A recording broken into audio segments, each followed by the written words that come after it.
Hey guys, it's Deborah. Welcome back to my channel. I hope you guys are doing well. I mixed 2 shots of espresso with this hot chocolate mix that my mom got from Costco, and it tastes so good. It's probably not very good for me, but it's snowing outside. Like, how can I not drink hot chocolate on a day like this?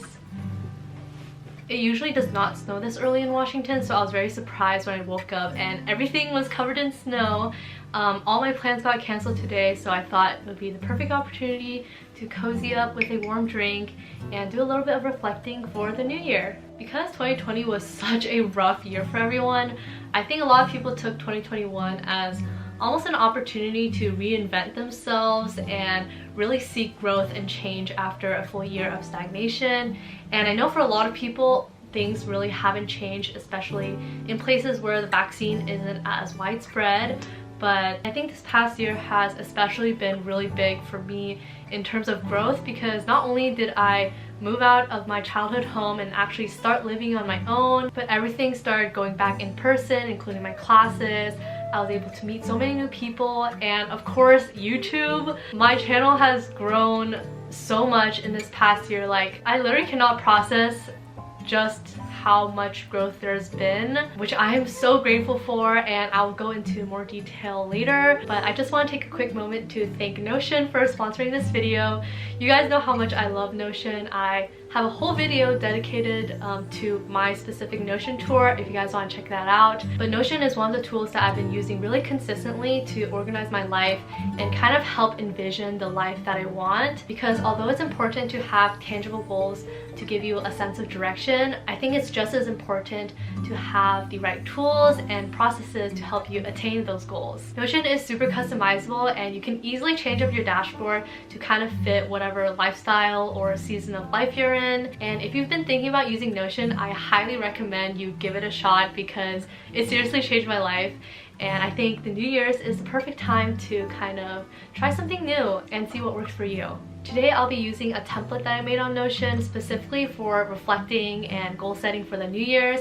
And if you guys like the template, I'll have a link in the description so you guys can copy it over to your Notion and you can do whatever you want with it. But yeah, let's get into it. So this is what the template looks like. It's pretty simple, but I'll be going over to my copy of the template. And it's pretty much just 4 sections: reflections on 2021, what my goals are, moving forward and my vision board, and I already did my reflections in my journal. I prefer to journal on pen and paper just because it's a little bit more therapeutic, but I actually prefer goal setting on my Notion because it's a little bit more accessible and I can go back to it more easily throughout the year and just kind of remind myself of my goals. The first reflection question that I had was, what am I proud of? I think this year I'm most proud of myself for pushing myself out of my comfort zone. I really did so many things that made me uncomfortable in a good way. I also like to think that I pushed myself out of my comfort zone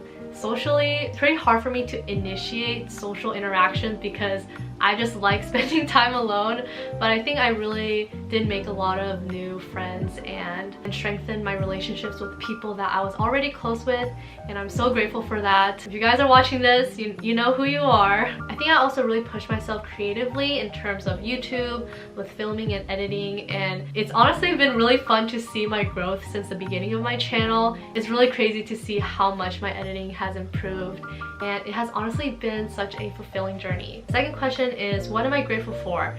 And I feel like I have so much to be grateful for that if I just listed every single thing, this video would never end. But I really want to highlight how grateful I am for this YouTube channel and you guys. Like, I don't mean this to sound cheesy, but I really manifested this for myself. Let me just like show you guys how crazy it is to look back where I was 1 year ago. On January 12th, 2021, I had 438 subscribers and 76 followers on Instagram. And not even 12 months later, I have over 260,000 subscribers and over like 40,000 followers on Instagram. I don't mean to make it about the numbers, but I feel like that's like the only tangible evidence I have of my growth. But yeah, I am just so grateful for your support.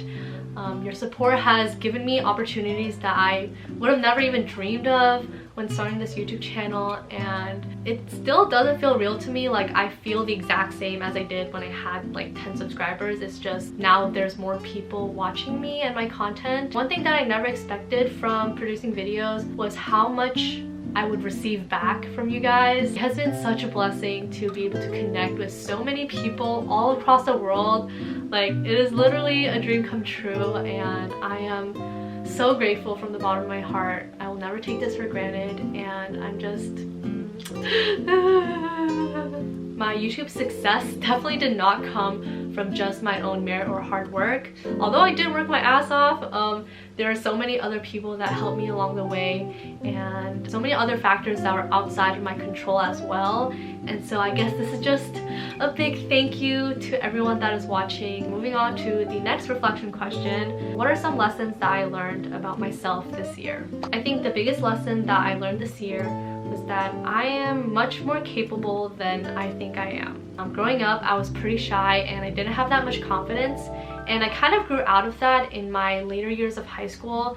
But I think this year especially was the year where I really surprised myself with my own abilities and my capability. Kind of relating back to my first point of how I really pushed myself out of my comfort zone this year, I think I also really grew in terms of my confidence, because there were so many moments in this year where I doubted my abilities, whether that be executing a video concept, learning a really hard dance, living on my own and being able to live independently. But despite my doubt, I was still able to do everything that I wanted to do because my desire kind of outweighed my fears.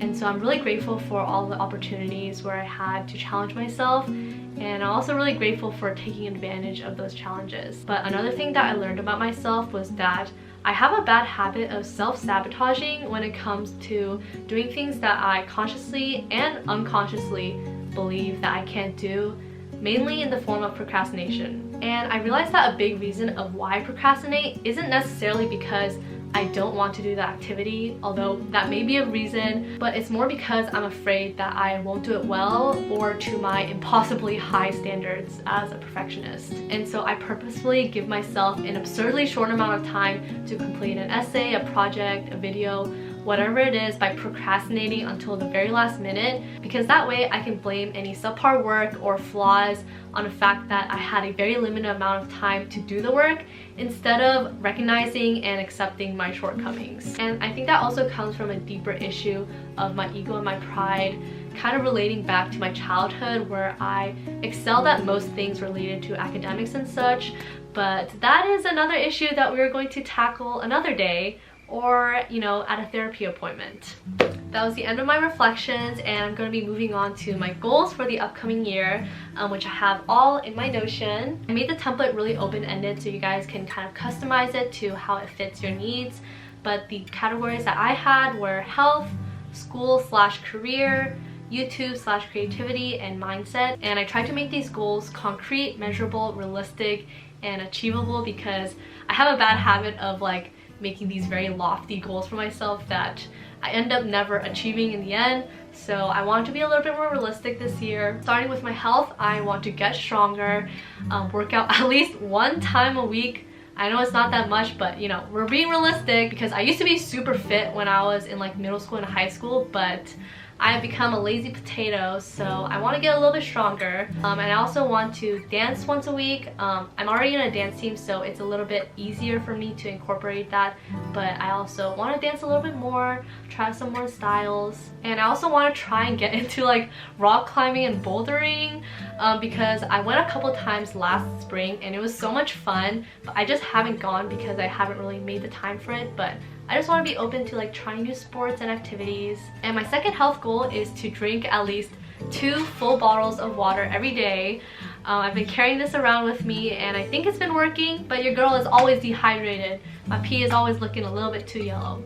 Sorry if that's TMI, but it is the truth, so I'm trying to fix that. My next category for school and career is to apply and hopefully get accepted into an internship that will help me get a better idea of what I want to do in the future. My second goal is to get into the study abroad programs that I want to get into for potentially this summer, but most likely for 2023. And my third goal is to get into my major, because I'm trying to double major in food systems and communication, and the food systems degree is very easy to get into. I just need to like apply and I'll get in. But the communications is actually a competitive degree at the University of Washington, and so I actually have to try for that. For my YouTube and creativity goals, I want to start an Etsy shop. I was actually going to start one last summer, but I decided to do YouTube as like my passion project instead, and so I think it would be really fun to kind of create my own art, maybe some stickers to sell. And my second goal, to kind of supplement my first goal, is to create more art and explore digital art, specifically Procreate, because I'm getting an iPad soon, and so I really want to practice drawing, you know, even if it looks bad. And I also want to consume more varied types of art. I want to read more books, watch more movies, instead of doom scrolling through TikTok. And my last goal is a secret. The final category is mindset. And I know my goals are supposed to be like concrete and realistic and achievable, but these are a little bit more thematic goals. The first one being intentional screen time, and this one is kind of hard because I obviously do social media as a part-time job, and I especially do not want to scroll on media as soon as I wake up, because I've been doing that a little bit too often these past couple of months, and I've really noticed the negative effects. And so I want to have something to look forward to every morning instead, like whether that be coffee or like a nice breakfast. And honestly, I think even watching a YouTube video would be better for me than scrolling through TikTok as soon as I wake up. My second mindset goal is to create more structure in my life by building healthy routines, because I've never been a routine person. I've never been able to stick to like a morning routine or a night routine, but I realized that I don't really have anything to fall back onto when I'm like in a rut. And so I want to create some healthy routines to provide a little bit more stability, especially now that I'm in college and have way more freedom to choose what to do with my time. And my last mindset goal is that I want to work on developing healthy coping mechanisms when it comes to stress and conflict. Specifically, having more discipline when it comes to self-care and spending time on my phone, consuming junk, and procrastinating, which are currently my coping mechanisms when I'm like feeling anxious, but I realized that they just make me more anxious in the end. So I really want to get into the habit of practicing healthy coping mechanisms. Those are all my goals for the new year,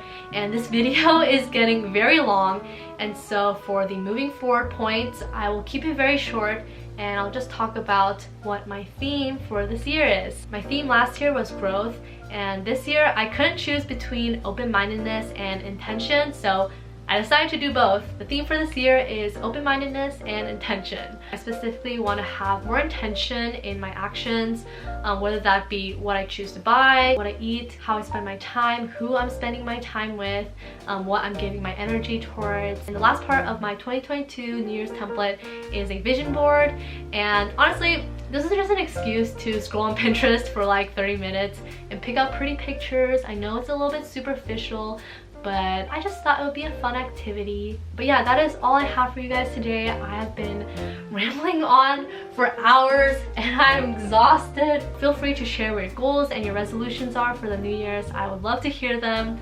I think I'm gonna spend the rest of the afternoon playing in the snow like a little kid. But yeah, thanks for watching.